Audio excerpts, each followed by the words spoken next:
ಆಸರೆ ಟಿವಿ ನಿರ್ಮಿಸುವ ನನ್ನ ಸಾಕ್ಷಿ ಎನ್ನುವಂಥ ಕಾರ್ಯಕ್ರಮಕ್ಕೆ ಪುಂಡಲಿಕ ಕೆಂಪರಾಯಗೋಳ ನಿಮ್ಮನ್ನು ನಾವು ಸ್ವಾಗತಿಸ್ತೇವೆ ಸರ್. ಭಾಳ ಸಂತೋಷ ನೀವು ನಮ್ಮ ಮಧ್ಯದಲ್ಲಿರುವಂಥದ್ದು. ಸೊ ಇಂದು ನಾವು ವೀಕ್ಷಕರೊಂದಿಗೆ ಮಾತಾಡಲಿಕ್ಕೆ ಹೋಗ್ತಿದ್ದೇವೆ. ನೀವು ಹೇಗೆ ಯೇಸು ಸ್ವಾಮಿಯನ್ನು ಕಂಡುಕೊಂಡಿರಿ ಮತ್ತು ಏನಾಯಿತು ನಿಮ್ಮ ಬದುಕಲ್ಲಿ ಎನ್ನುವಂಥದ್ದನ್ನು ನಾನು ನಿಮ್ಮ ಹತ್ರ ಕೆಲವು ಪ್ರಶ್ನೆಗಳನ್ನು ಕೇಳಲಿಕ್ಕೆ ಹೋಗ್ತಿದ್ದೇನೆ. ಸೊ ತಮ್ಮ ಹೆಸರು ಪುಂಡಲಿಕ ಕೆಂಪರಾಯಗೋಳ. ನೀವು ಮೂಲತಃ ಎಲ್ಲಿ ಅವರು? ನಾವು ಮೂಲತಃ ಬೆಳಗಾಂ ಜಿಲ್ಲೆಯವರು. ಬೆಳಗಾಂ ಜಿಲ್ಲೆಯವರು ನೀವು. ಸೊ ನಿಮ್ಮ ಬಾಲ್ಯಪ್ರಾಯ ಹೇಗಾಯಿತು? ನಾವು ಒಂದು ಎಲ್ಲಿ ಹುಟ್ಟಿ ಬೆಳೆದವರು ನೀವು? ನಾವು ಅದೇ ಬೆಳಗಾಂ ಜಿಲ್ಲೆಯಲ್ಲಿ ಒಂದು ಬಡ ಕುಟುಂಬದಲ್ಲಿ ನಾವು ಹುಟ್ಟಿ ಬೆಳೆದಿದ್ದೇವೆ. ನಾವು ಹುಟ್ಟಿ ನಮ್ಮ ಬಾಲ್ಯ ಎಲ್ಲ ತುಂಬ ಕಷ್ಟಕರವಾದ ಒಂದು ಜೀವನ.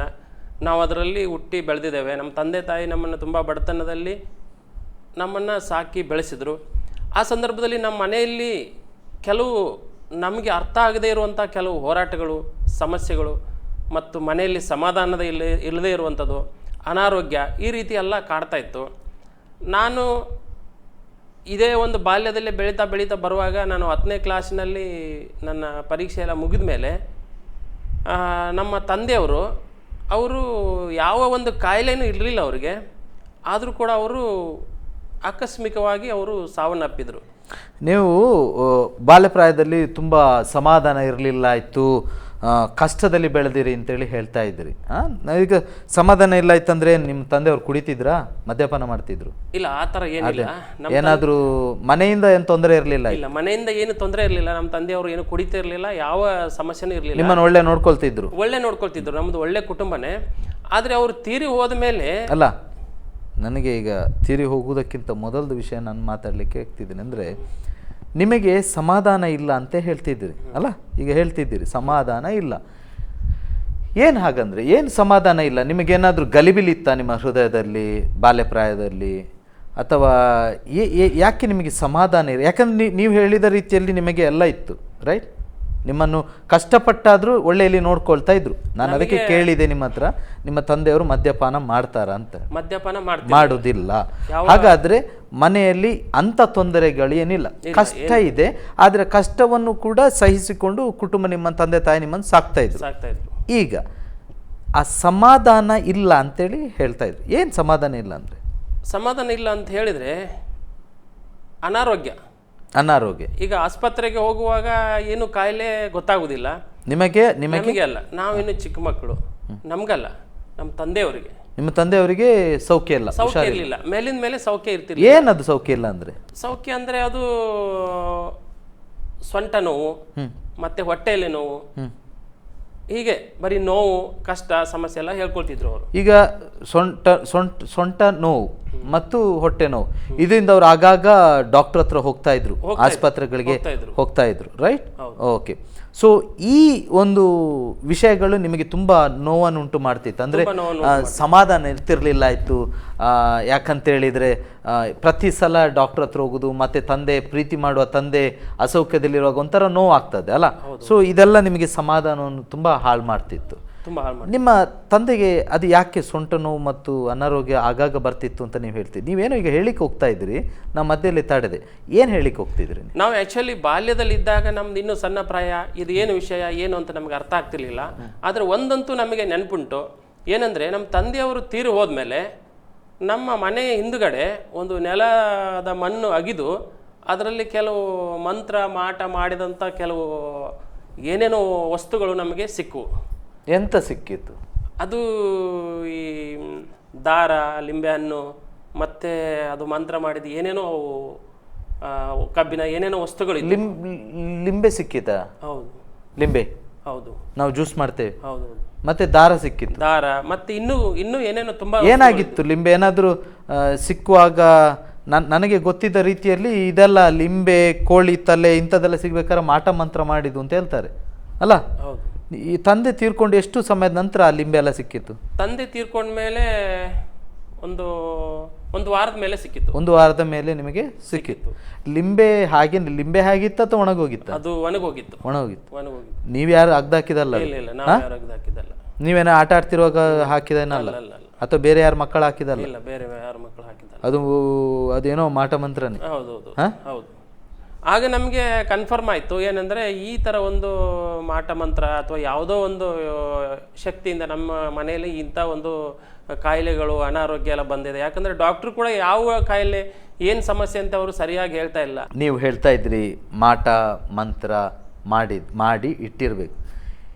ಸೊ ನೀವು ಹೇಳ್ತೀರಿ ಆ ಮಾಟ ಮಂತ್ರ ಮಾಡಿದರ ದೆಸೆಯಿಂದ ನಿಮ್ಮ ತಂದೆ ಸೌಖ್ಯ ಇಲ್ಲದಿದ್ದರು, ನಿಮ್ಮ ಕುಟುಂಬದಲ್ಲಿ ಅಸಮಾಧಾನ ಇತ್ತು ಅಂತೇಳಿ. ಹಾಂ, ಹೌದಾ? ಹಾಗೆ ಹೇಳ್ತಿದ್ದೆ. ಯಾಕೆ ಯಾರು ನಿಮಗೆ ಈ ಮಾಟ ಮಂತ್ರ ಏನು ಅನಿಸಿತು? ಈಗ ಅದನ್ನೆಲ್ಲ ನೋಡಿ, ಇದನ್ನ ವಿಷಯ ಹೇಳ್ತೇನೆ, ನಮ್ಮಲ್ಲಿ ಈ ಮಾಟ ಮಂತ್ರಕ್ಕೆ ಭಯಪಡುವಷ್ಟು ಬೇರೆ ಯಾವುದಕ್ಕೂ ಭಯಪಡುವುದಿಲ್ಲ ಜನರು. ಯಾಕಂದರೆ ಒಂದು ಮನೆ ಹಿತ್ತಿಲಿನಲ್ಲಿ ಕುಂಬಳಕಾಯಿ ಅದಕ್ಕೆ ಸ್ವಲ್ಪ ಕೆಂಪು ಕಲರೆಲ್ಲ ಹಾಕಿ ಸಿಕ್ಕಿದರೆ ಭಯ ಬಿದ್ದು ಬಿಡ್ತಾರೆ ನಮ್ಮಲ್ಲಿ. ಸೊ ಈಗ ನಿಮಗೆ ಗೊತ್ತೇ ಇಲ್ಲ ನೋಡಿ, ನಿಮಗೆ ಅದೆಲ್ಲ ಅದು ಯಾರೋ ಬಂದು ಹುಗ್ದಾಕಿದ್ದು ನಿಮಗೆ ಗೊತ್ತಿಲ್ಲ ಅಲ್ಲ. ಈಗ ತಂದೆ ತೀರಿ ಹೋಗಿ 1 ವಾರದಲ್ಲಿ ಆ ಲಿಂಬೆ ಹುಳಿ, ದಾರ, ಅದು ಇದೇನೋ ಅನೇಕ ವಸ್ತುಗಳು ಸಿಕ್ಕಿದಾಗ ನಿಮ್ಮ ಮನಸ್ಸು ಏನು ಹೇಳಿತ್ತು? ನಮ್ಮ ಮನಸ್ಸಂದ್ರೆ ನಮಗೆ ಬೇರೆ ಯಾವುದು ಕೂಡ ರೀಸನ್ ನಮಗೆ ಗೊತ್ತಿಲ್ಲದೆ ಇರೋದ್ರಿಂದ, ಡಾಕ್ಟರ್ ಹೇಳ್ತಾ ಇಲ್ಲ ಇದು ಯಾಕೆ ಇವರಿಗೆ ಸೊಂಟ ನೋವು, ಯಾಕೆ ಹೊಟ್ಟೆ ನೋವು ಅಂತ ಹೇಳ್ತಾ ಇಲ್ಲ, ಏನು ಅಂತ ನಮಗೆ ರಿಪೋರ್ಟ್ನಲ್ಲಿ ಏನು ಕೂಡ ಬರ್ತಾ ಇಲ್ಲ. ಯಾಕೆ ಹೊಟ್ಟೆ ನೋವು ಅಂತೇಳಿ ಕಡೆವರೆಗೆ ಹೇಳ್ತಾ ಇಲ್ಲ, ಏನು ಕಡೆವರೆಗೂ ಹೇಳಲಿಲ್ಲ, ಕಡೆವರೆಗೂ ಗೊತ್ತಾಗ್ಲಿಲ್ಲ. ಹಾಗಾಗಿ ನಮ್ಮ ನಂಬಿಕೆಗೆ ಆಧಾರವಾಗಿರೋದು ಇದು ಒಂದೇ. ಇದನ್ನ ಬಿಟ್ಟರೆ ನಮಗೆ ಬೇರೆ ಆಪ್ಷನ್ ಯಾವುದು, ಯಾವ ಕಾರಣಕ್ಕೆ ಹೀಗಾಗಿದೆ ಅನ್ನೋದಕ್ಕೆ ನಮಗೆ ಏನೂ ಪುರಾವೆಗಳೇ ಇಲ್ಲ. ಇದೊಂದೇ ಇತ್ತು. ಇದು ನಿಮಗೆ ಆಗ ಬಂದ ಆಲೋಚನೆ ಏನಂದ್ರೆ ಇದರ ಮೂಲಕವಾಗಿ ನಮ್ಮ ತಂದೆಯವರಿಗೆ ತೊಂದರೆ ಆಗಿದೆ. ಈಗ ಹೇಳಿ, ಈಗ ಮಾಟ ಮಂತ್ರ ಸರಿ, ಓಕೆ ಫೈನ್, ಮಾಟ ಯಾರು ನಿಮಗೆ ಬಂದ ಆಲೋಚನೆ, ಯಾರು ನಮಗೆ ಈ ಮಾಟ ಮಂತ್ರವನ್ನು ಮಾಡಿರ್ಬೋದು ಅಂತ ಆಲೋಚನೆ ಬಂತು? ನಮಗೆ ಇಂಥವ್ರೇ ಮಾಡಿರ್ಬೋದು ಅಂತ ಹೇಳಿ ಯಾವುದು ನಮಗೆ ಗೊತ್ತಿಲ್ಲ, ನಿಮಗೆ ಗೊತ್ತಿಲ್ಲ. ಆದ್ರೆ ನಮಗೆ ಗೊತ್ತಿಲ್ಲದೆ ಇರುವಂತ ಕೆಲವು ಇಂಡೈರೆಕ್ಟ್ ನಮ್ಮ ಮೇಲೆ ಹೊಟ್ಟೆ ಕಿಚ್ಚು ಪಡುವಂತವ್ರು, ನಮಗೆ ಆಗದೆ ಇರುವಂತವ್ರು ಕೆಲವರು ಇದ್ರು. ಕುಟುಂಬ ಅದು ಎಲ್ಲರ ಕುಟುಂಬದಲ್ಲಿ ಇದ್ದದ್ದು, ಅದರ ವಿಷಯದಲ್ಲಿ ನಾವು ಎರಡು ಮಾತಿಲ್ಲ. ಆದ್ರೆ ನೀವು ಅದನ್ನು ನೋಡಿದ ಕೂಡಲೇ ನಿಮಗೆ ಯಾರು ಇದು ಮಾಡಿರ್ಬೋದು ಅಂತ ನಿಮಗೆ ಗೊತ್ತಿಲ್ಲ. ನಮ್ಗೆ ಅನಿಸಿತ್ತು ಇವರು ಇರಬಹುದು ಅಂತ, ಯಾಕಂದ್ರೆ ಇವರು ಇಂಥ ಕಾರ್ಯಗಳಿಗೆಲ್ಲ ಸ್ವಲ್ಪ ಹೆಚ್ಚು ಒಲವನ್ನು ತೋರಿಸ್ತಾರೆ, ಅದರಿಂದ ಅವರು ಇರಬಹುದು ಅಂತ ನಿಮ್ಮ ಅನಿಸಿತ್ತು. ಸೊ ನೀವು ತಿರುಗಿ ನಮ್ಮಲ್ಲಿ ಈ ಸಂಪ್ರದಾಯಗಳ ಪ್ರಕಾರ, ಜನರ ಸಂಪ್ರದಾಯ ಪ್ರಕಾರ ಮಾಟ ಮಾಡಿದರೆ, ಮಂತ್ರಗಳನ್ನು ಮಾಡಿದರೆ ಹಿಂತಿರುಗಿ ಮಾಡಬೇಕು ಅಂತ ಇದೆ. ಅವ್ರು ಮಾಡ್ತಾರೆ ಅಥವಾ ಅದನ್ನು ತಡಿತಾರೆ. ಏನು ಇದೆಲ್ಲ ತಂತ್ರಗಳು ಅಂತ ಹೇಳ್ತಾರೆ, ಮಂತ್ರ ತಂತ್ರಗಳು ಅಂತೇಳಿ ಹೇಳ್ತಾರೆ.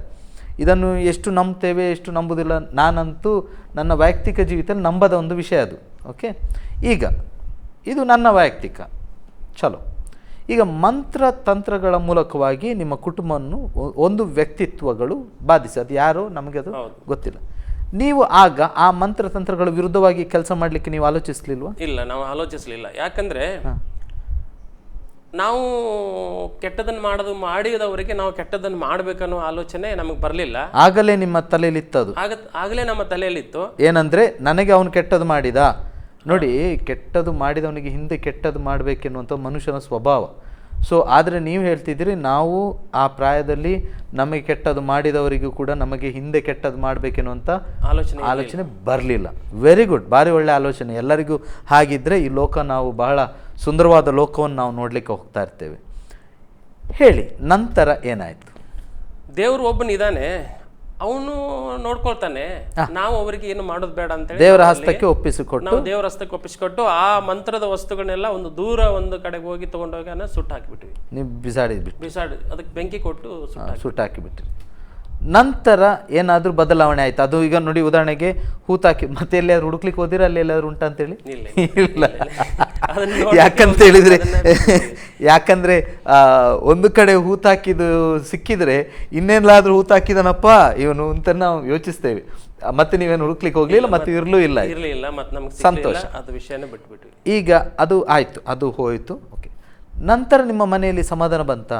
ಇಲ್ಲ, ನಂತರ ನಮ್ಮ ಮನೆಯಲ್ಲಿ ಸಮಾಧಾನ ಬರಲಿಲ್ಲ. ಓಕೆ, ನೀವು ಸಮಾಧಾನಕ್ಕೋಸ್ಕರ ಪ್ರಯತ್ನಿಸಿದ್ರ? ಏನು ಪ್ರಯತ್ನ ಮಾಡಿದ್ರಿ? ಸಮಾಧಾನಕ್ಕೋಸ್ಕರ ನಾವು ಪ್ರಯತ್ನಿಸೋದಂದ್ರೆ ಎಲ್ಲರೂ ಮಾಡುವ ಹಾಗೆ ನಾವು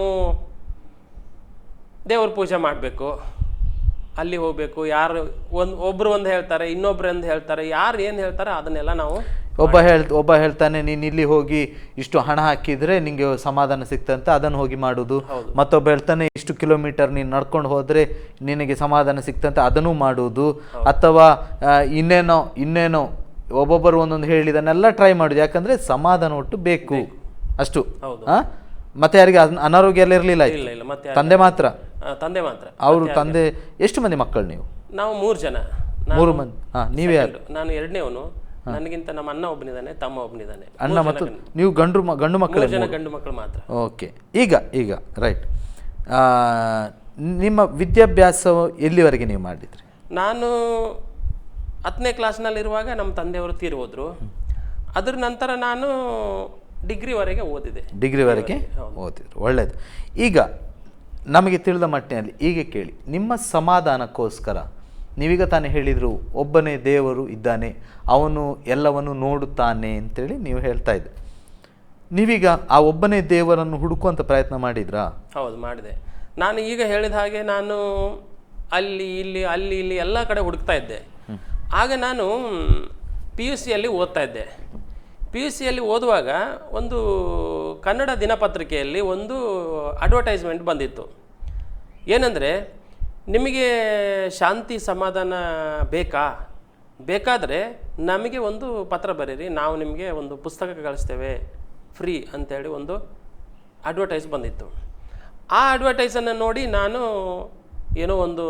ನಾವು ಹುಡುಕ್ತಾ ಇರೋ ವಿಷಯನೇ ಇದು, ಏನೋ ಒಂದು ಇರ್ಬೋದು, ಏನಿದೆ ನೋಡೋಣ ಅಂಥೇಳಿ ಒಂದು ಪೋಸ್ಟ್ ಕಾರ್ಡನ್ನು ಬರೆದು ನಾನು ನನ್ನ ಅಡ್ರೆಸ್ ಹಾಕಿ, ಕಾಲೇಜ್ ಅಡ್ರೆಸ್ ಹಾಕಿ ನಾನು ಅದನ್ನು ಪೋಸ್ಟ್ ಮಾಡಿದೆ. ಆಮೇಲೆ ಒಂದು ವಾರದಲ್ಲಿ ನನಗೆ ಕಾಲೇಜ್ ಅಡ್ರೆಸ್ಗೆ ಒಂದು ಪುಸ್ತಕ ಬಂತು ಬೆಂಗಳೂರಿನಲ್ಲಿ. ಆ ಪುಸ್ತಕ ಏನು ದಿನಪತ್ರಿಕೆ ಅದು?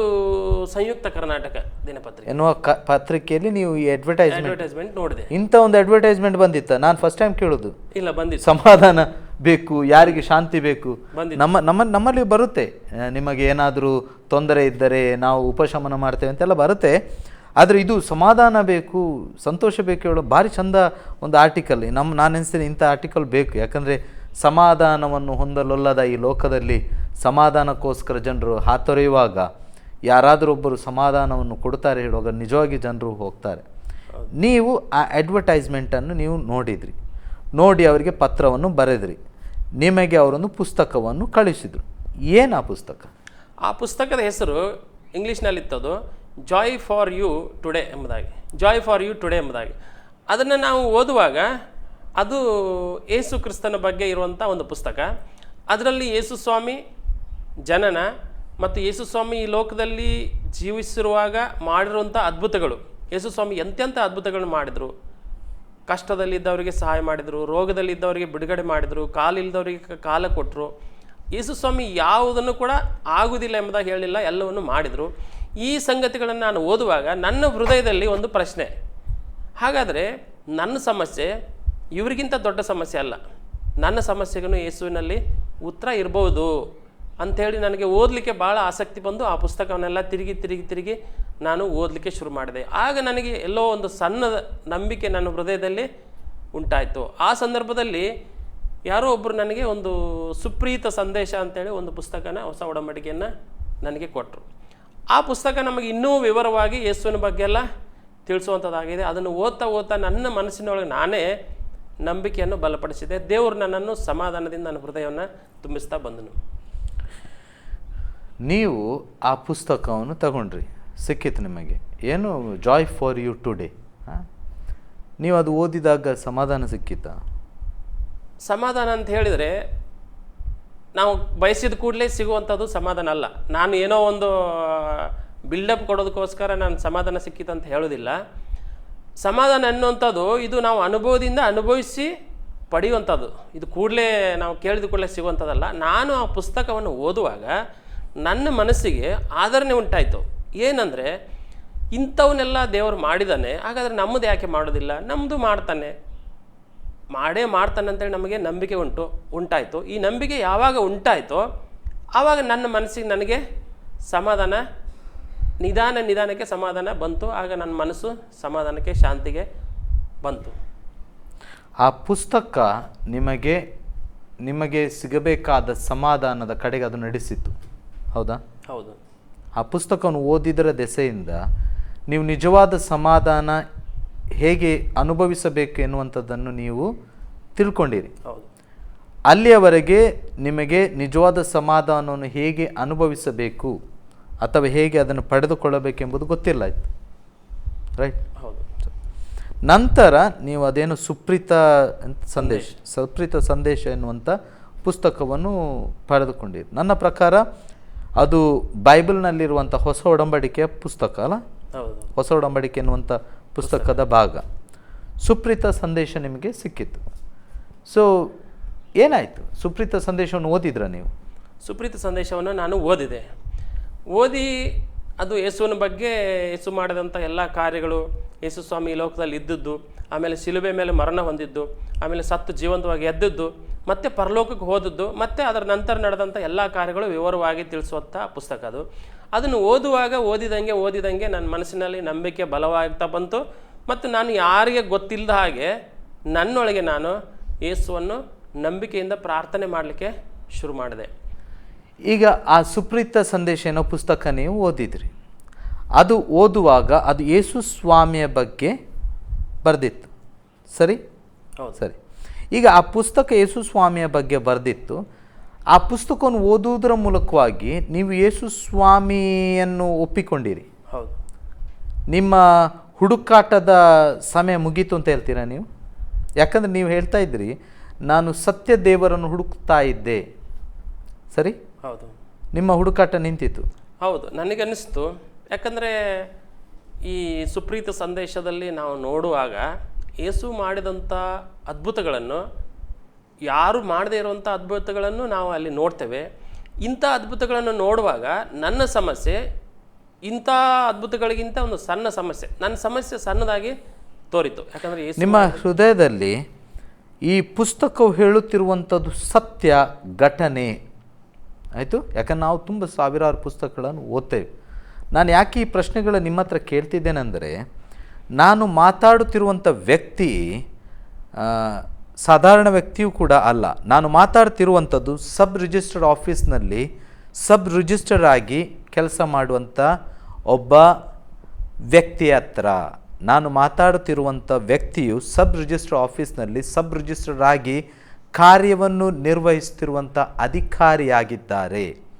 ಅದರಿಂದಾಗಿ ನಾನು ಪ್ರಶ್ನೆಗಳನ್ನು ಬಹಳವಾಗಿ ಕೇಳುತ್ತಾ ಬರ್ತಿದ್ದೀನಿ. ಯಾಕಂದರೆ ಒಬ್ಬ ಮನುಷ್ಯನ ಮನಸ್ಸನ್ನು ಕೇವಲ ಭಾವನೆಗಳಿಂದ ಬದಲಾಯಿಸುವುದಕ್ಕೆ ಸಾಧ್ಯ ಇದೆ, ನಡೀತಾ ಇದೆ ಲೋಕದಲ್ಲಿ.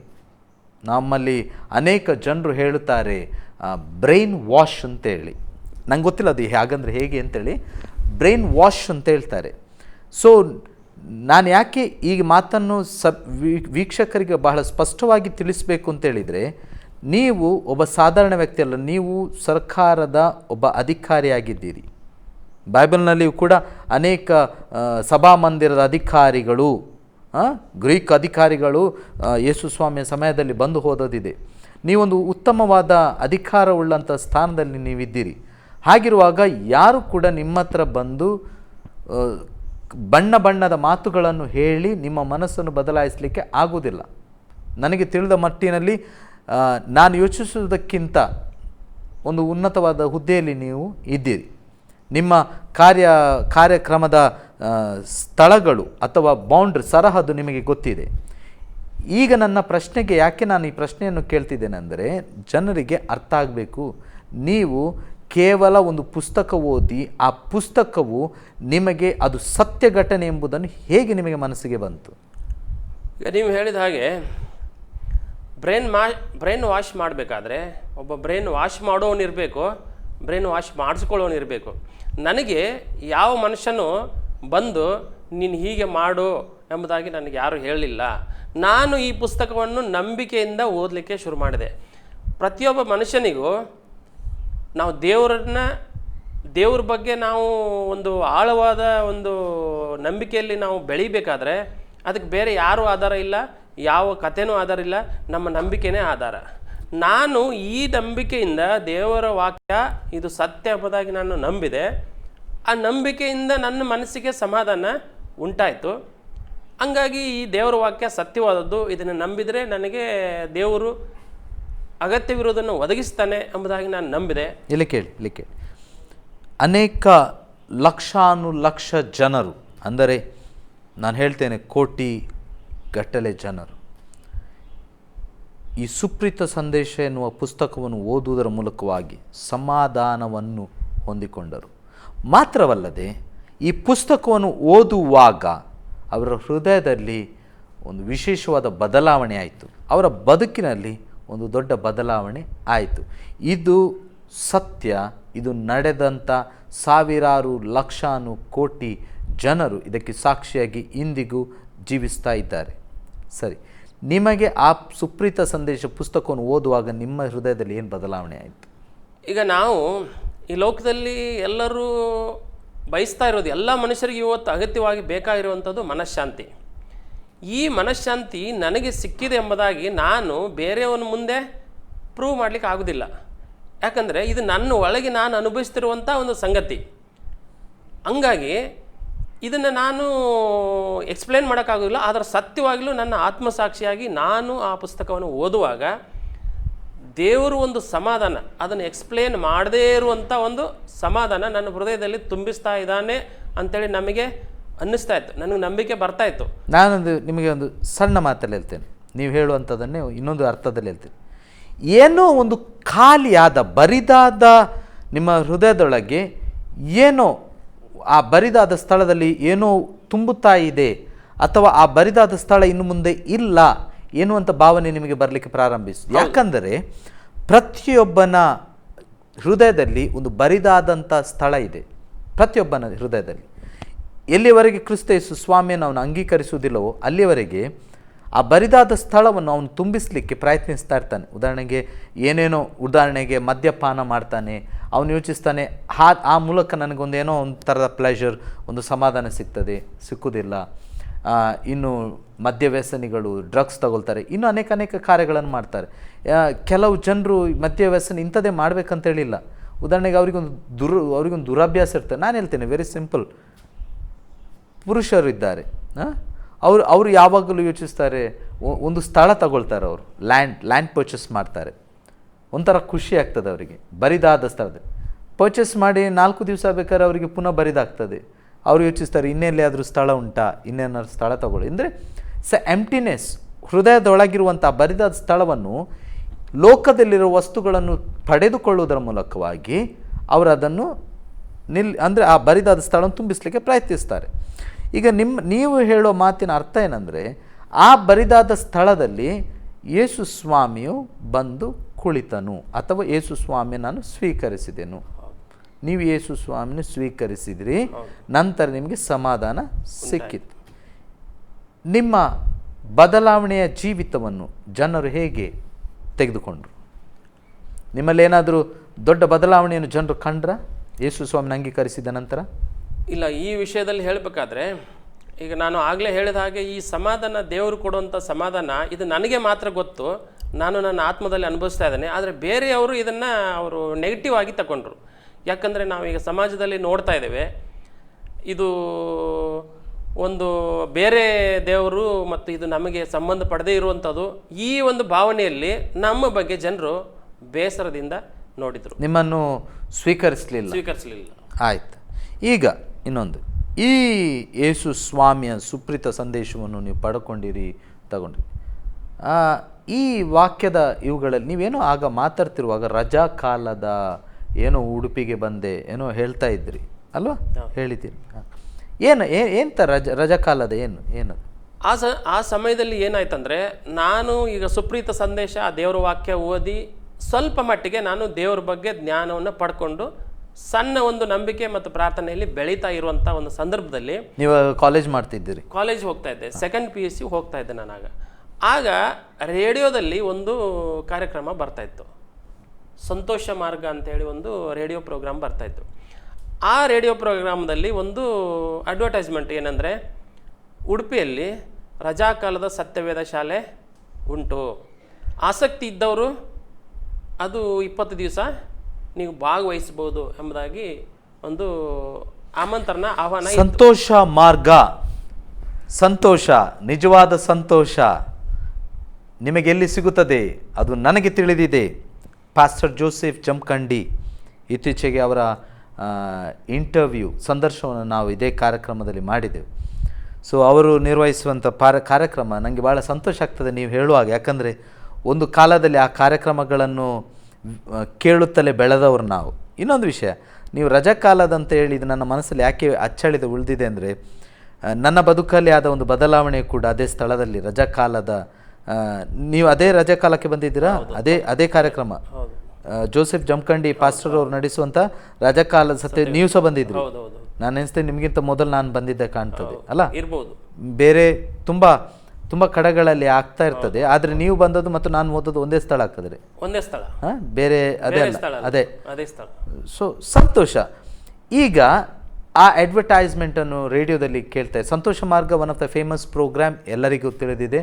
ಒಂದು ಕಾಲದಲ್ಲಿ ರೇಡಿಯೋ ಮಾತ್ರ ನಮಗೆ ಇದ್ದದ್ದು. ಟಿ ವಿ ಅಂತೂ ಟಿ ವಿ ಇದ್ದ ಕಾಲದಲ್ಲಿಯೂ ಟಿ ವಿ ತಗೊಳ್ಳೋ ಆಗಿರಲಿಲ್ಲ ಆಯಿತು ನಾವು. ಸೊ ಆ ರೇಡಿಯೋಗಳನ್ನು ಕೇಳಿಕೊಂಡು ನಾವು ಬೆಳೆದೆ. ನೀವು ಅದರಲ್ಲಿ ಅಡ್ವರ್ಟೈಸ್ಮೆಂಟನ್ನು ನೋಡಿದ್ರಿ, ನಂತರ ನೀವು ಉಡುಪಿಗೆ ಬಂದಿರಿ. ನಿಮ್ಮ ಪ್ರಕಾರ, ನೀವು ಹೇಳೋ ಪ್ರಕಾರ. ಸೊ ಆ ಕಾರ್ಯಕ್ರಮದಲ್ಲಿ ಏನಾಯಿತು? ಆ್ಯಕ್ಚುಲಿ ಈ ಒಂದು ನಿಮಗೆ ಇಲ್ಲಿಗೆ ಬಂದು ಹೋಗುವಾಗ ಇಲ್ಲಿಯ ಜನರನ್ನೊಳಗೆ ನೋಡುವಾಗ ವಿಚಿತ್ರ ಆಗಲಿಲ್ಲ? ಇದು ಏನೋ ಒಂದು ಬೇರೆ ಅಂತೇಳಿ ಆಗಲಿಲ್ಲ ನಿಮಗೆ? ನಿಜ. ಯಾಕಂದರೆ ನಾನು ಅಷ್ಟರವರೆಗೆ ಯಾವ ಚರ್ಚಿಗಾಗಲಿ, ಯಾವ ಪಾಸ್ಟರ್ ಹತ್ರ ಆಗಲಿ, ಯಾವ ಸಹೋದರನ ಹತ್ರ ಆಗಲಿ ನಾನು ದೇವರನ್ನ ನಂಬಿದ್ದೇನೆ, ಯೇಸುನ ನಂಬಿದ್ದೇನೆ ಅಂತೇಳಿ ಇವನ್ ನನ್ನ ಮನೆಯಲ್ಲಿ ಕೂಡ ಯಾರಿಗೂ ಗೊತ್ತಿಲ್ಲ. ಆದರೆ ಈ ಒಂದು ರೇಡಿಯೋ ಪ್ರೋಗ್ರಾಮ್ ಕಾರ್ಯಕ್ರಮ ನನಗೆ ಗೊತ್ತಾದ ಮೇಲೆ ನಾವು ಒಂದು ವಿಷಯ ಏನಂದರೆ, ದೇವ್ರನ್ನ ತಿಳ್ಕೊಳ್ಳಿಕ್ಕೆ ಒಂದು ಅವಕಾಶ ಆಗ್ತದೆ. ಮತ್ತೊಂದು ಏನಂದರೆ, ನಾವು ರಜಾ ಕಾಲದಲ್ಲಿ ಸ್ವಲ್ಪ ತಿರುಗಾಡಲಿಕ್ಕೆ, ಒಂಚೂರು ಊರು ಬಿಟ್ಟು ಸ್ವಲ್ಪ ಸುತ್ತಾಡಲಿಕ್ಕೆ ಒಂದು ಒಳ್ಳೆಯ ಅವಕಾಶ ಅದು ಆಗ್ತದೆ. ದೇವ್ರನ್ನ ಸಹ ತಿಳ್ಕೊಳ್ಳಿಕ್ಕೆ ಆಗ್ತದೆ ಅಂಥೇಳಿ ನಾವು ಇಲ್ಲಿ ಬಂದು 20 ದಿವಸ ನಾವು ದೇವರ ವಾಕ್ಯವನ್ನು ಕೇಳಿದ್ವಿ. ಇಲ್ಲೆಲ್ಲ ಮಲ್ಪೆ ಬೀಚಿಗೆಲ್ಲ ಹೋದಿರಾ? ಮಲ್ಪೆ ಬೀಚ್ ಎಲ್ಲ ನೋಡಿದ್ರಾ? ಹೌದು. ಬೆಳಗಾಮಲ್ಲಿ ಬೀಚ್ ಇಲ್ಲ? ಇಲ್ಲ. ಇಲ್ಲಿ ನೋಡಿದ್ರಿ? ನೋಡಿದ್ದೇವೆ. ಮೀನೆಲ್ಲ ತಿಂದಿರಿ? ತಿಂದಿದ್ದೇವೆ. ಒಂಥರ ಬದಲಾವಣೆ ಆಯಿತು. ಅದರೊಟ್ಟಿಗೆ ದೇವರ ವಾಕ್ಯ ಸಹ ಕೇಳಲಿಕ್ಕೆ ಪ್ರಾರಂಭಿಸಿದ್ವಿ. ಸೊ ನೀವು ವಾಕ್ಯದಲ್ಲಿ ಬೆಳೀಲಿಕ್ಕೆ ಪ್ರಾರಂಭವಾಯಿತು. ನಂತರ ಏನಾಯಿತು? ಇಲ್ಲಿ ನಮಗೆ 20 ದಿವಸ ದೇವರ ವಾಕ್ಯವನ್ನು ಕೊಟ್ಟಾಗ ನಮಗೆ ಗೊತ್ತಿಲ್ಲದೆ ಇರುವಂಥ ಕೆಲವು ಸಂಗತಿಗಳನ್ನು ದೇವರ ಸೇವಕರ ಮುಖಾಂತರ ಆ ಒಂದು ರಜಾಕಾಲ ಸತ್ಯವೇದ ಶಾಲೆ ನಮಗೆ ಎಲ್ಲ ಗೊತ್ತಾಯಿತು. ಮತ್ತು ಕೊನೆಯ ದಿವಸ 20ನೇ ದಿವಸ ದೇವರು ಆತ್ಮಸ್ವರೂಪನಾಗಿ ನಮ್ಮ ಮೇಲೆ ಆ ದಿವಸ ಇಳಿದು ಬಂದನು. ಪರಿಶುದ್ಧಾತ್ಮನು ಆ ದಿವಸ ನಮ್ಮ ಮೇಲೆ ಇಳಿದು ಬಂದ. ನಾವು ಒಂದು ಹೊಸ ಅನುಭವ. ನಮಗೆ ಅಷ್ಟರವರೆಗೆ ಇದು ಪರಿಶುದ್ಧಾತ್ಮ ಹಾಗಂದ್ರೆ ಏನು ಅದು, ಈಗ ದೇವರಿಗೆ ಯಾವ ರೂಪ ಇಲ್ಲಲ್ಲ, ಯಾವ ಸ್ವರೂಪ ಇಲ್ಲಲ್ಲ, ಆತ್ಮಸ್ವರೂಪನಾಗಿ ಅವನು ಜನರ ಮೇಲೆ ಇಳಿದು ಬಂದಾಗ ನಮಗೆ ಒಂಥರ ಒಂದು ಹೊಸ ಅನುಭವ ಅಂದರೆ ಒಂಥರ ಬಾಡಿ ಎಲ್ಲ ಶೇಕ್ ಆಗೋದು, ಬಾಯಿ ಎಲ್ಲ ತೊದಲು ಹೋಗೋದು, ಈ ಥರ ಒಂದು ಹೊಸ ಅನುಭವ. ನಮಗೆ ಆ ಥರ ಎಂದೂ ಆಗಿರಲಿಲ್ಲ. ಅಂಥ ಒಂದು ಅನುಭವ ನಮಗೆ ಆ ಕಡೆ 20ನೇ ದಿವಸದಲ್ಲಿ ಆಯಿತು. ಕೆಲವರು ಬಿದ್ದುಬಿಟ್ರು, ಅವ್ರಿಗೆ ನಿಲ್ಲಕ್ಕಾಗದೆ ಕೆಲವರು ಬಿದ್ದುಬಿಟ್ರು. ಈ ರೀತಿಯ ಒಂದು ಅಭಿಷೇಕ ನಮ್ಮ ಮೇಲೆ ಇಳಿದು ಬರೋದನ್ನು ನಾವು ಅನುಭವಿಸಿದ್ದೇವೆ ಆ ದಿವಸ. ಆ ಅಭಿಷೇಕ ಅಂತ ಹೇಳ್ತಾ ಇದ್ದೀರಿ ನೀವು, ಏನೋ ಮೈ ಅಂದರ್ತದೆ, ತೊದಲ್ತದೆ, ದೇವರು ಆತ್ಮ ನಿಮಗೆ ಮೈ ಮೇಲೆ, ನಿಮಗೆ ದೇಹದ ಮೇಲೆ ಪ್ರವೇಶಿಸ್ತದೆ, ಇದೆಲ್ಲ ಹೇಳ್ತಿದ್ದೆ. ಇದಾದ ನಂತರ ಏನಾದರೂ ಬದುಕಲ್ಲಿ ಬದಲಾವಣೆ ಆಯಿತಾ? ಇದಾದ ನಂತರ ಬದುಕಲ್ಲಿ ಖಂಡಿತವಾಗಿ ಬದಲಾವಣೆ ಆಯಿತು. ಯಾಕಂದರೆ ನಾವು ಈ ಒಂದು ರಜಾಕಾಲದ ಸತ್ಯವೇದ ಶಾಲೆಯನ್ನು ಮುಗಿಸಿ ನಮ್ಮ ಮನೆಗಳಿಗೆ ಹೋಗುವಾಗ ನಮ್ಮ ಮನೆಗಳಲ್ಲಿ ಕೆಲವು ದುಷ್ಟಶಕ್ತಿಗಳ ಕೆಲಸ ನಮ್ಮ ಮನೆಗಳಲ್ಲಿ ನಡೀತಾ ಇತ್ತು. ದುರಾತ್ಮನ ಕೆಲಸಗಳೆಲ್ಲ ನಡೀತಾ ಇತ್ತು. ನೆಗೆಟಿವ್ ಸ್ಪಿರಿಟ್ಸ್ ಅಂತ ಹೇಳ್ತಾರೆ. ನೆಗೆಟಿವ್ ಸ್ಪಿರಿಟ್, ಪಾಸಿಟಿವ್ ಅಲ್ಲ, ನೆಗೆಟಿವ್ ಆಗಿರ್ತದೆ. ಒಂಥರ ನಿಮಗೆಲ್ಲ ತೊಂದರೆ ಮಾಡುವಂಥದ್ದು. ಇದಾಗಿ ನೀವು ಮನೆಗೆ ಹೋದಾಗ ನಿಮ್ಮ ಮನೇಲಿ ಸಮಾಧಾನ ಬಂತು? ಆ್ಯಕ್ಚುಲಿ ಇದಾಗಿ ಮನೆಗೆ ಹೋಗುವಾಗ ಮನೆಯಲ್ಲಿ ಸಮಾಧಾನ ಇಲ್ಲ. ಅವ್ರಿಗೇನೆಂದರೆ, ನಾನು ಯೇಸುವನ್ನು ನಾನು ಕಂಡುಕೊಂಡು ನನ್ನ ಮನಸ್ಸಿನಲ್ಲಿ ಇದ್ದದನ್ನು ನಾನು ಅವರಿಗೆ ಹೇಳಿರಲಿಲ್ಲ. ಈ ಒಂದು ಸಂದರ್ಭ ಹೇಳಲಿಕ್ಕೆ ಅಲ್ಲಿ ಒಂದು ಸಂದರ್ಭ ಒದಗಿ ಬಂತು. ಏನಂದರೆ, ನಮ್ಮ ಅಣ್ಣನ ಮಗಳು ಅವಳ ಮೇಲೆ ಒಂದು ದುರಾತ್ಮ ಬಂದು ಅವಳು ನಿದ್ದೆ ಮಾಡದೆ ಒದ್ದಾಡ್ತಾಯಿದ್ಳು, ಅಳುವುದೆಲ್ಲ ಮಾಡ್ತಾಯಿದ್ರು. ನಮ್ಮ ತಾಯಿಯವರೆಲ್ಲ ಇವ್ರ ಪದ್ಧತಿ ಪ್ರಕಾರ ಎಲ್ಲಿಯೂ ಹೋಗಿ ನಿಂಬೆ ಹಣ್ಣು ತರೋದು ಏನೋ ಮಾಡೋದು ಆ ಪದ್ಧತಿ ಎಲ್ಲ ಮಾಡ್ತಾಯಿದ್ರು. ನಾನು ಹೇಳಿದೆ, ನಾನು ಒಂದು ಕೆಲಸ ಮಾಡ್ತೇನೆ, ನೀನು ಇದೆಲ್ಲ ಬಿಟ್ಬಿಡು, ನಾನು ಮಾಡ್ತೇನೆ ದೇವ್ರ ಪ್ರಾರ್ಥನೆ, ಆಮೇಲೆ ನೀನು ನೋಡು ಅಂತ ಹೇಳಿದೆ. ನಾನು ಯೇಸುವಿನ ಹೆಸರಿನಲ್ಲಿ ಆ ಮಗಳ ಮೇಲೆ ತಲೆ ಮೇಲೆ ಕೈ ಇಟ್ಟು ಪ್ರಾರ್ಥನೆ ಮಾಡಿದೆ. 10 ನಿಮಿಷದಲ್ಲಿ ಮಗಳು ಆರಾಮಾಗಿ ನಿದ್ರೆ ಮಾಡಲಿಕ್ಕೆ ಶುರು ಮಾಡಿದ್ಳು. ನಿದ್ದೆ ಇಲ್ಲದೆ ಅವಳು ಒದ್ದಾಡುತ್ತಿದ್ದಳು, ಹೌದು, ದುರಾತ್ಮದಲ್ಲಿ ಬಾಧೆಯನ್ನು ಹೊಂದುತ್ತಿದ್ದಳು. ಹೌದು. ಆ ಸಮಯದಲ್ಲಿ ನೀವು ಹೋಗಿ ನಿಮ್ಮ ಕುಟುಂಬದವ್ರ ಹತ್ರ ಹೇಳಿದ್ರಿ, ನಾನು ಪ್ರಾರ್ಥಿಸ್ತೇನೆ, ನಾನು ಪ್ರಾರ್ಥಿಸುವಾಗ ಅವಳಲ್ಲಿರುವಂಥ ದುರಾತ್ಮ ಬಿಟ್ಟು ಹೋಗುತ್ತದೆ ಅಂತೇಳಿ ನೀವು ಪ್ರಾರ್ಥಿಸಿದಿರಿ, ದುರಾತ್ಮ ಬಿಟ್ಟು ಹೋಯ್ತು. ಸುಂದರವಾದದ್ದು, ಭಾಳ ಒಳ್ಳೆಯ ವಿಷಯ. ಈ ಘಟನೆ ಆಗುವುದರ ಮೂಲಕವಾಗಿ ನಿಮ್ಮ ಮೇಲೆ ಒಂದು ಒಳ್ಳೆಯ ಭಾವನೆ ಬಂತ? ಒಳ್ಳೆಯ ಭಾವನೆ ಖಂಡಿತವಾಗಿ ಬಂತು. ಯಾಕಂದರೆ ನಮ್ಮ ಮನೆಯವರೆಲ್ಲ ಕಣ್ಣಾರೆ ಅವರು ಕಂಡ್ರು. ಯಾಕಂದರೆ ಈ ಯೇಸುವಿನ ಹೆಸರಿನಲ್ಲಿ ಪ್ರಾರ್ಥನೆ ಮಾಡುವಾಗ ಏನೋ ಒಂದು ನಡೀತಾ ಉಂಟಲ್ಲ, ನಾವು ಇದನ್ನು ಸುಳ್ಳು ಅನ್ಲಿಕ್ಕೆ ಆಗುದಿಲ್ಲಲ್ಲ, ಕಣ್ಣ ಮುಂದೆ ನಡೆದ ಕಣ್ಣು ಮುಂದೆ ನಡೀತಾ ಇದೆ. ಹಾಗಾಗಿ ಅವ್ರು ಏನು ಮಾಡಿದ್ರು, ಯೇಸು ಕೂಡ ಒಬ್ಬ ದೇವರು ಇರ್ಬೋದು ಅಂತೇಳಿ ಅವರು ಕೂಡ ಒಂದು ಸಣ್ಣ ನಂಬಿಕೆಯಲ್ಲಿ ನಮಗೇನು ವಿರೋಧ ಮಾಡದೆ ಅವರು ಸಮಾಧಾನದಿಂದ ನಮ್ಮೊಟ್ಟಿಗೆ ಸೇರಿದ್ರು. ಬಹಳ ಸಂತೋಷ. ಈ ಮೂಲಕವಾಗಿ ನೀವು ಕ್ರಿಸ್ತ ಯೇಸು ಸ್ವಾಮಿಯ ದಾರಿಯಲ್ಲಿ ನಡೆಯುವುದಕ್ಕೋಸ್ಕರ ಮನಸ್ಸು ಮಾಡಿದ್ರಿ. ಈಗ ನೀವು ಏನು ಜಾಬ್ ಸಬ್ ರಿಜಿಸ್ಟರ್ ಆಫೀಸ್ನಲ್ಲಿ ಇದ್ದೀರಿ, ಅಧಿಕಾರಿ ಆಗಿದ್ದೀರಲ್ಲ, ಸಬ್ ರಿಜಿಸ್ಟರ್ ಆಗೇ ಇದ್ದೀರಿ ಅಲ್ಲ? ನೀವು ಇದಕ್ಕಿಂತ ಮೊದಲು ಏನು ಮಾಡ್ತಿದ್ದೀರಿ? ಆ್ಯಕ್ಚುಲಿ ಇದಕ್ಕಿಂತ ಮೊದಲು ನಾನು ಆಗಲೇ ಹೇಳಿದ ಹಾಗೆ ನಾನು ಈ PUC ಇದ್ದಾಗ ದೇವ್ರನ್ನ ಕಂಡುಕೊಂಡೆ. ಅದರ ನಂತರ ನಾನು ಪ್ರಾರ್ಥನೆ ಮಾಡ್ತಾ ದೇವರಲ್ಲಿ ಸಮಾಧಾನದಲ್ಲಿ ಬೆಳೆದೆ. ಮುಂದೆ ನಾನು ಒಂದು ದೇವ್ರ ಸೇವೆ ಮಾಡಬೇಕು, ಒಬ್ಬ ದೇವ್ರ ಸೇವಕನಾಗಬೇಕೆಂಬುದಾಗಿ ನನ್ನ ಆಸೆ ಇತ್ತು. ಆದರೆ ದೇವರು ನನ್ನನ್ನು ನಡೆಸಿದ ರೀತಿ ಬೇರೆ ಇತ್ತು. ನನಗೆ 96ನೇ ಇಸ್ವಿಯಲ್ಲಿ ದೇವರು ಒಂದು ದರ್ಶನ ಕೊಟ್ಟರು. 96ನೇ ಇಸ್ವಿಯಲ್ಲಿ ನನಗೆ ನನ್ನ ಜೀವನದಲ್ಲಿ ಫಸ್ಟ್ ಟೈಮ್ ದೇವ್ರ ದರ್ಶನ ನಾನು ಹೊಂದಿದೆ. ಮಲಗಿದಾಗ ರಾತ್ರಿ ಹೊತ್ತಿನಲ್ಲಿ ಮೇಲಿಂದ ಒಂದು ದೊಡ್ಡ ಬೆಳಕು ನನ್ನ ಮೇಲೆ ಬಂತು. ಆ ಬೆಳಕಿನಲ್ಲಿ ಒಬ್ಬ ಮನುಷ್ಯ ಬಂದು ನನ್ನ ಪಕ್ಕದಲ್ಲಿ ಕೂತ್ಕೊಂಡ್ರು. ಆಮೇಲೆ ಅವ್ರು ಹೇಳಿದರು, ನಾನು ನಿನ್ನನ್ನು ಆಶೀರ್ವದಿಸ್ತೇನೆ, ನಾನು ನಿನ್ನನ್ನು ಅಭಿವೃದ್ಧಿಪಡಿಸ್ತೇನೆ ಎಂಬುದಾಗಿ. ನಾನು ಆ ದರ್ಶನವನ್ನು ನನ್ನ ಜೀವನದಲ್ಲಿ ಫಸ್ಟ್ ಟೈಮ್ ನೋಡಿದೆ. ನನಗೆ ಭಾಳ ಸಮಾಧಾನ ಆಯಿತು. ಯೇಸು ನಿಜವಾಗ್ಲೂ ನಮಗೆ ದರ್ಶನ ಕೊಟ್ಟಿದ್ದಾನೆ, ದೇವ್ರು ನನ್ನನ್ನು ಆಶೀರ್ವಾದ ಮಾಡ್ತಾನೆ, ನಾನು ಅಭಿವೃದ್ಧಿ ಪಡಿಸ್ತೇನೆ ಅಂತೇಳಿ ವಾಗ್ದಾನ ಮಾಡಿದಾನಲ್ಲ ಅಂತೇಳಿ ನನಗೆ ಭಾಳ ಸಂತೋಷ ಆಗಿ ನಾನು ದೇವ್ರನ್ನ ಹೆಚ್ಚಾಗಿ ಪ್ರೀತಿಸಲಿಕ್ಕೆ ನಾನು ಅಲ್ಲಿಂದ ಶುರು ಮಾಡಿದೆ. ಅದಾದ ಮೇಲೆ ನನಗೆ ಇನ್ನೊಂದು ಸಲ ನಾನು ದೇವರು ನನಗೆ ನನಗೆ ಅದು ಸ್ವಲ್ಪ ನನಗೆ ಅರ್ಥ ಆಗಬೇಕು, ಜನರಿಗೂ ಅರ್ಥ ಆಗಬೇಕು ಎಲ್ಲ. ನೀವು ದರ್ಶನವನ್ನು ನೋಡಿದಿರಿ ಅಂತ ಹೇಳ್ತೇವೆ. ದರ್ಶನಗಳು ವಿಧವಾಗಿ ಬರ್ತದೆ. ಉದಾಹರಣೆಗೆ ಕೆಲವರಿಗೆ ಕನಸಿನಲ್ಲಿಯೂ ಕೂಡ ನೋಡ್ತಾರೆ, ಕೆಲವರು ಪ್ರಾರ್ಥನೆ ಮಾಡುವಾಗ ಅವರಿಗೆ ಕಾಣ್ತದೆ. ಈಗ ನೀವು ಹೇಳಿದ್ರಿ ನಿಮ್ಮ ಮೇಲೆ ಬೆಳಕು ಬಿತ್ತು ಅಂತ. ಸೊ ನೀವು ಈ ಓಪನ್ ಕಣ್ಣುಗಳಿಂದ ಆ ಬೆಳಕನ್ನು ನೋಡಿದರೆ ಅಥವಾ ನಿಮ್ಮ ಜ್ಞಾನ ದೃಷ್ಟಿಯಲ್ಲಿ ಅದು ಕಂಡು ಬಂತ? ನಾನು ನಿದ್ರೆ ಮಾಡಲಿಲ್ಲ. ಖಂಡಿತವಾಗಿಯೂ ನಾನು ತೆರೆದ ಕಣ್ಣಿನಿಂದನೇ ನಾನು ಮಲಗಿದೆ. ರಾತ್ರಿ 12 ಗಂಟೆಗೆ ದೇವರು ನನಗೆ ದರ್ಶನ ಕೊಟ್ಟರು. ನನಗೆ ನಿದ್ರೆ ಬಂದಿಲ್ಲ. ನಾನು ಒಂಥರ ನಾನು ದೇವ್ರ ಸೇವೆ ಮಾಡಬೇಕಾ ಅಥವಾ ನನಗೆ ಯಾವುದಾದ್ರೂ ಜಾಬ್ ಹೋಗಬೇಕಾ, ನಾನು ಏನು ಮಾಡಲಿ, ಇದೇ ಆಲೋಚನೆಯಲ್ಲಿ ನಾನು ಇದ್ದುಕೊಂಡು ನನಗೊಂದು ನಿದ್ರೆನೇ ಬರದೇ ನಾನು ಹಾಗೆ ಮಲಗಿದ ಟೈಮ್ನಲ್ಲಿ ಈ ಥರ ಆಯಿತು. ಆದರೆ ಯಾವಾಗ ದೇವರು ಒಂದು ಪ್ರಸನ್ನತೆ ಇಳಿದು ನನ್ನ ಪಕ್ಕದಲ್ಲಿ ಬಂದೋ ಆಗ ನನಗೆ ಬರೀ ಕಾಲಿನಿಂದ ತಲೆವರೆಗೆ ಬಾಡಿ ಶೇಕ್ ಆಗ್ತಾಯಿತ್ತು. ಭಯಂಕರ ನಾನು ಹೆದರಿದ್ದೆ. ಯಾಕಂದರೆ ಇಂಥ ಒಂದು ದರ್ಶನ ನಾನು ಯಾವಾಗೂ ನೋಡಲಿಲ್ಲ. ನಾನು ಭಯಂಕರ ಹೆದರಿ ನಡುಗ್ತಾ ಇದ್ದೆ. ಈ ರೀತಿಯಾಗಿ ಒಂದು ದರ್ಶನ ಆಯಿತು. ಒಬ್ಬರು ಬಂದು ನಿಮ್ಮ ಪಕ್ಕದಲ್ಲಿ ಕೂತಿದ್ರು. ಸೊ ಅವರು ನಿಮ್ಮ ಹತ್ರ ಹೇಳಿದರು, ನಾನು ನಿನ್ನನ್ನು ಅಭಿವೃದ್ಧಿ ಪಡಿಸ್ತೇನೆ, ಉದ್ಧಾರ ಮಾಡುತ್ತೇನೆ. ಭಾಳ ಸಂತೋಷ. ರೈಟ್. ಈಗ ನಾನೀಗ ಕೇಳ್ತಾ ಇದ್ದೆ, ನಿಮಗೆ ಯಾವ ಕೆಲಸದಲ್ಲಿ ಇದ್ದೀರಿ ಅದಾದ ನಂತರ ದೇವರು ಹೇಳಿ ಇದು ಒಂದ್ಸಲ ನನಗೆ ದೇವರು ದರ್ಶನ ಈಗ ಕೇಳಿ ಅದರ ಮಧ್ಯದಲ್ಲಿ ಉದ್ಧಾರ ಮಾಡ್ತೇನೆ, ಅಭಿವೃದ್ಧಿ ಪಡಿಸ್ತೇನೆ ಅಂತೇಳಿ ನಿಮ್ಮ ದರ್ಶನ ಆಯಿತು. ನೀವು ಉದ್ಧಾರ ಆದಿರಾ, ಅಭಿವೃದ್ಧಿ ಆಯಿತಾ? ನಾನು ಇವತ್ತಿನ ಪರಿಸ್ಥಿತಿಯಲ್ಲಿ ಹೇಳಬೇಕಾದ್ರೆ 100ಕ್ಕೆ 100 ದೇವರು ನನ್ನನ್ನು ಅಭಿವೃದ್ಧಿ ಪಡಿಸಿದ್ದಾನೆ.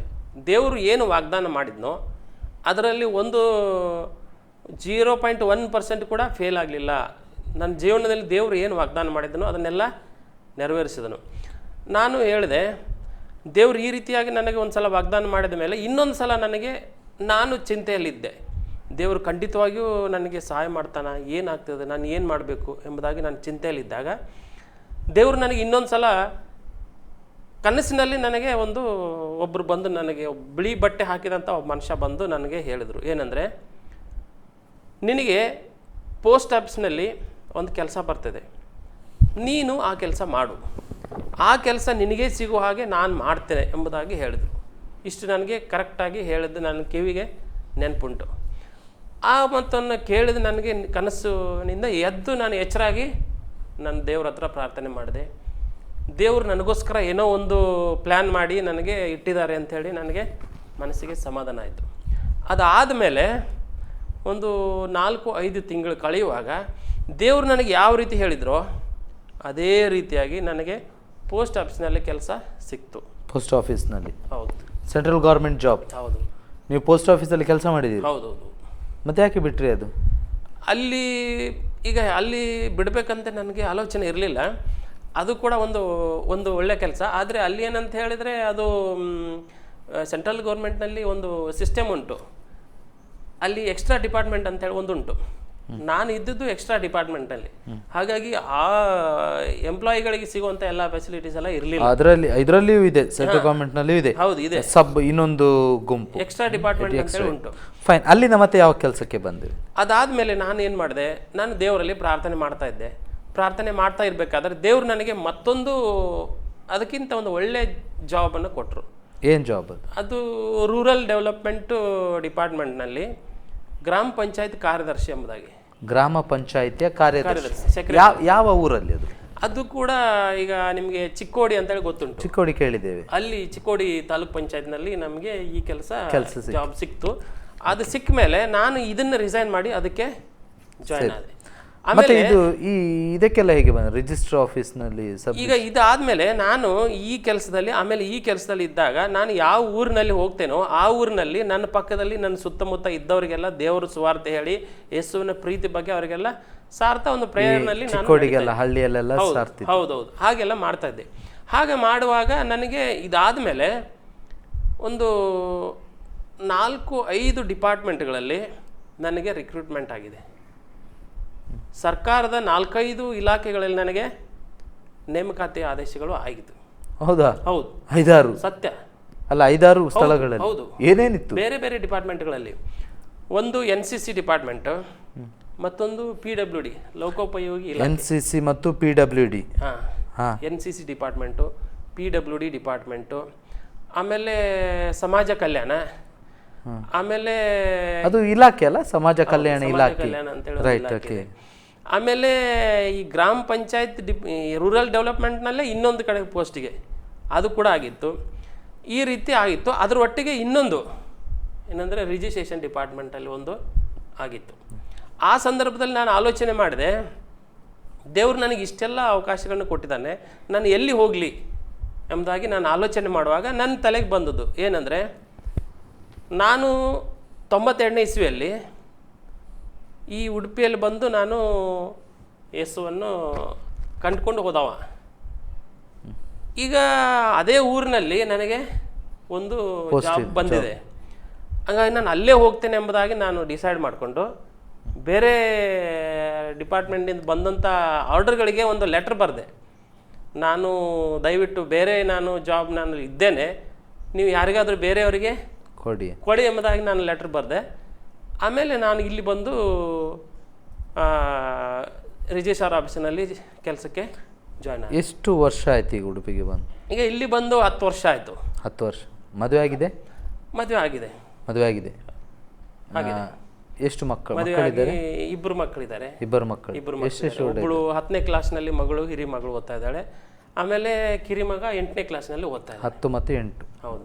ಆಮೇಲೆ ದೇವರು ನನಗೆ ವಾಗ್ದಾನ ಮಾಡಿದ್ರಲ್ಲಿ ಇನ್ನೊಂದು ವಿಷಯ ನಾನು ಹೇಳಿಲ್ಲ.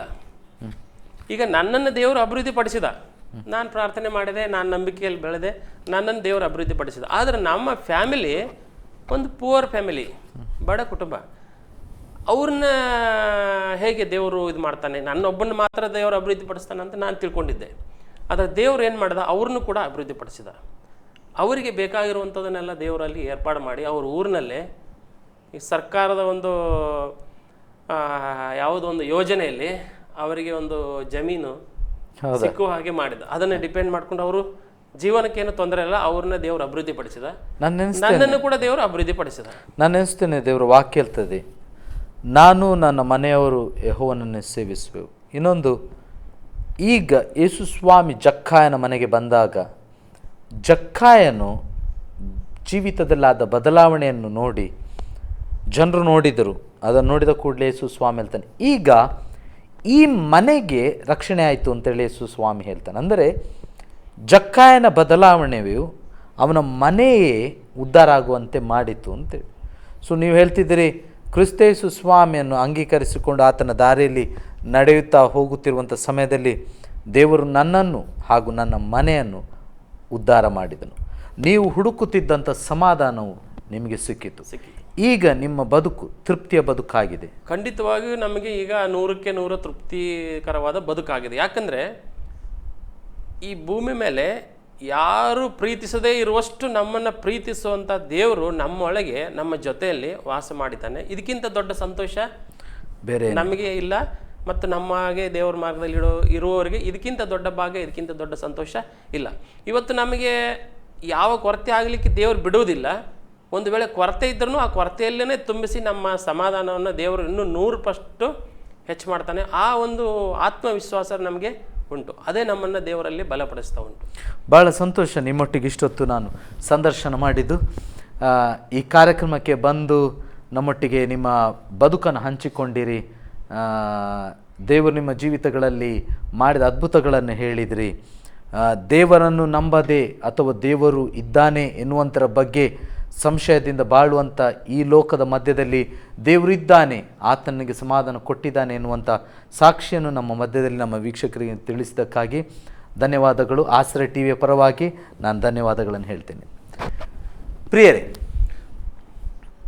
ಈ ಸುಂದರವಾದ ಕಾರ್ಯಕ್ರಮ ನನ್ನ ಸಾಕ್ಷಿ ಆಶ್ರಯ ಟಿವಿ ಪ್ರಸ್ತುತಪಡಿಸುವಂಥ ಈ ಕಾರ್ಯಕ್ರಮದಲ್ಲಿ ಇಂದು ನಾವು ಸಂಧಿಸಿದ ಅತಿಥಿ, ದೇವರು ಆಶೀರ್ವದಿಸಬೇಕಾದರೆ ಆತನು ಯಾವುದೇ ಕುಲ ಗೋತ್ರ ಜನಾಂಗವನ್ನು ಆತನು ನೋಡುವುದಿಲ್ಲ. ಬದಲಾಗಿ ಯಾರ್ಯಾರು ಆತನನ್ನು ಅಪೇಕ್ಷಿಸ್ತಾರೋ, ಯಾರ್ಯಾರು ಆತನನ್ನು ಹುಡುಕುತ್ತಾರೋ ಅವರಿಗೆ ತಾನು ತನ್ನನ್ನೇ ತಾನು ತೋರಿಸಿಕೊಡುತ್ತಾನೆ ಎನ್ನುವಂಥದ್ದನ್ನು ಈ ಸಾಕ್ಷಿಯ ಮೂಲಕವಾಗಿ ಆತನು ನಿರೂಪಿಸಿದ್ದಾನೆ. ಇವರ ಬದುಕಿನ ಮೂಲಕವಾಗಿ ಆತನು ನಿರೂಪಿಸಿದ್ದಾನೆ. ಈ ಸಮಯದಲ್ಲಿ ನಮ್ಮ ಮಧ್ಯದಲ್ಲಿ ಇದ್ದುಕೊಂಡು ಇಷ್ಟೊತ್ತು ನಮ್ಮೊಂದಿಗೆ ಮಾತಾಡಿದ್ದಕ್ಕಾಗಿ ನಾನು ಅವರಿಗೆ ಧನ್ಯವಾದಗಳನ್ನು ತಿಳಿಸ್ತೇನೆ. ಮಾತ್ರವಲ್ಲದೆ ಮುಂದಿನ ಕಾರ್ಯಕ್ರಮದಲ್ಲಿ ಮತ್ತೋರ್ವ ಅತಿಥಿಯೊಂದಿಗೆ ನಿಮ್ಮನ್ನು ಸಂಧಿಸ್ತೇನೆ. ಅಲ್ಲಿಯವರೆಗೆ ಆಶ್ರಯ ಟಿವಿಯನ್ನು ವೀಕ್ಷಿಸ್ತಾ ಇರಿ. ದೇವರು ನಿಮ್ಮೊಂದಿಗಿರಲಿ. ಶುಭ ವಂದನೆಗಳು.